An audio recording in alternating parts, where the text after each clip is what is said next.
Luka mokapo ya zomi na libwa. Awa Yesu akoti na Yeriko azalaki kokatisa mboka. Moto moko azalaki kuna, kombo na ye Zasheo. Ye azalaki mokonzi ya bafutisi ya mpaku pe moto ya mbongo mingi. Alukaki nzela ya komona wapi Yesu na kati ya bato bazalaki koleka. Kasi lokola azalaki mokuse, akukaki komona ye te po bato bazalaki mingi.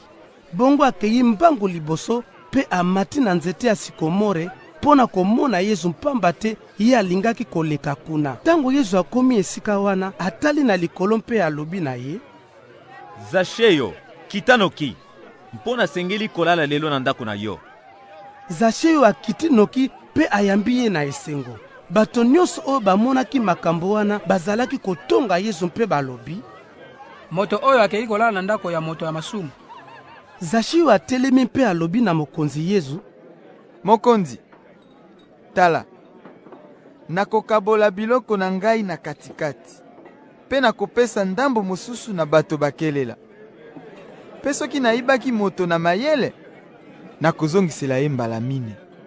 Yesu alobi na ye: Libota oyo ebiki lelo, mpo moto oyo azali mpe mwana ya Abrahami, mpo mwana ya moto ayei koluka mpe kobikisa bato oyo babungaki. Yesu alobi lisusu lisapo moko pona bato oyo bayaki koyoka ye. Lokola azalaki penepene na Yeruzalemi, bato bakanisaki ete bokonzi ya Nzambe elingaki koya kaka na ntango wana. Bongo Yesu alobi: Moto moko ya lokumu akendeki na mokili moko ya mosika mpo azwa bokonzi mpe azonga. Liboso ya kokende abengi basali na ye zomi. Apesi bango moto na moto ebende moko ya or. Mpe alobi na bango: Bosala mombongo na mbongo oyo te na kozonga. Kasi bato ya mokili na ye bazalaki koyina ye. Bongo batindi bantoma na nsima na ye mpo na koloba: Biso tolingi te moto oyo azala mokonzi na biso. Awa bati ye mokonzi azongi na mboka na ye. Bongo abengisi basali na ye oyo ye apesaki mbongo mpo na koyeba benefisi oyo moto na moto azwi. Moto ya liboso aye liboso na ye mpe alobi: Mokonzi, nazwi benefisi ya bibende zomi mosusu ya or. Mokonzi wana alobi na ye: Longonia, mosali malamu. Osali malamu mpona makambo ya mike. Bongo natie yo moyangeli ya bamboka zomi. Mosali ya mibale aye mpe alobi: Mokonzi, nazwi benefisi ya bibende mitano mosusu. Mokonzi alobi na ye: Mpona yo, natie yo moyangeli ya bamboka mitano. Mosali mosusu aye mpe alobi: Mokonzi, ebende na yo ya or yangoyi. Nabombaki yango na kati ya muswale. Nazalaki kobanga yo mpo ozali mutu moko ya matata. Okamataka biloko oyo ezali ya yo te. Obukaka bambuma oyo okoni te. Mokonzi alobi na ye: Mosali mabe, nakosambisa yo mpo na maloba na yo moko. Oyebaki ete nazali mutu ya matata, nakamataka biloko oyo ezali ya ngai te. Mpe nabukaka bambuma oyo nakoni te. Bongo mpona nini otiaki mbongo na ngai na banki te? Awa nazongi nalingaki kokende kokamata yango na benefisi. Na nsima alobaki na bato bazalaki wana: Bobotola ye ebende ya or oyo, mpe bopesa yango na moto oyo azali na bibende zomi. Balobi na ye: Mokonzi, ye azali na yango zomi. Ye azongisi: Nalobi na bino, moto oyo azali na biloko mingi, bakobakisela ye biloko mosusu. Kasi moto oyo azali na biloko moke, bakobotola ata ndambo oyo azali na yango. Mpe mpona banguna na ngai oyo balingaki te ete nazala mokonzi na bango, bomema bango awa, mpe boboma bango na miso na ngai. Awa Yesu asilisi koloba bongo, aleki liboso na bango mpona kokende na Yeruzalemi. Tango akomi na bamboka Betfaze mpe Betania, penepene na ngomba oyo babengaka ngomba ya banzete ya olive, atindi bayekoli mibale liboso mpe alobi na bango: Bokende na mboka wana etalani na biso.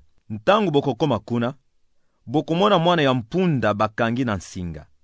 Moto amati na eno likolo na yango te. Bofungola yango mpe bomema yango awa. Soki moto atuni bino: Pona nini bozali kofungola yango?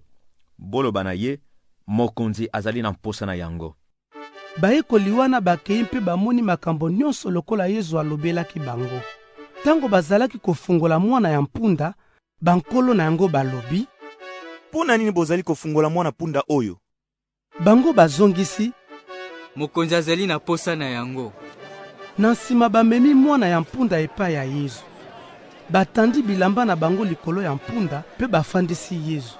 Tango azalaki kokende, bato batandi bilamba na bango na nzela. Awa akomi penepene na nzela oyo ekitaka na ngomba ya banzete ya olive, bayekoli ebele babandi kosepela pe kokumisa Nzambe na mongongo makasi mpo na bikamwiseli nyonso oyo bamonaki. Bazalaki koloba, Nzambe abenisa mokonzi oyo azali koya na kombo na ye. Roboto ezala na likolo mpe lokumu ezala na Nzambe. Bafarize mosusu mpe bazalaki na kati ya bato wana. Balobi na Yesu, Motei, loba na bayekoli na yo bafanda nie. Yesu azongisi, nalobi na bino, soki bango bafandi nie, mabanga ekoganga. Awa Yesu akomi penepene na mboka Yerusalemi, tango amoni yango, aleli mpo na yango pe alobi, Yeruzalemi, soki yo mpe oyebaki lelo makambo oyo ekoki komemela yo boboto, kasi okoki koyeba yango te.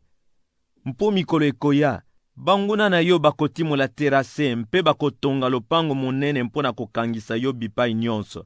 Bakoboma yo mpenza, yo na bato na yo. Na kati na yo bakotika libanga moko na isika na yango te. Mpamba te lelo Nzambe aye kosalisa yo, kasi yo ndimi te. Yesu akoti na ndako ya Nzambe pe abandi kobengana bakomelesa. Alobi na bango, Ekomama na mikanda ya Nzambe, ndako na ngai ezali ndako ya kosambela, kasi bino bakomisi yango ndako ya bamiyibi. Yesu azalaki koteya mikolo nyonso na ndako ya Nzambe. Bakonzi ya banganga Nzambe na balakisi ya mibeko mpe bato minene ya Bayuda balukaki nzela ya koboma ye, kasi bakokaki te mpo bato bazalaki kaka koyoka maloba na ye. Pamba te bazalaki mpenza na mposa na yango.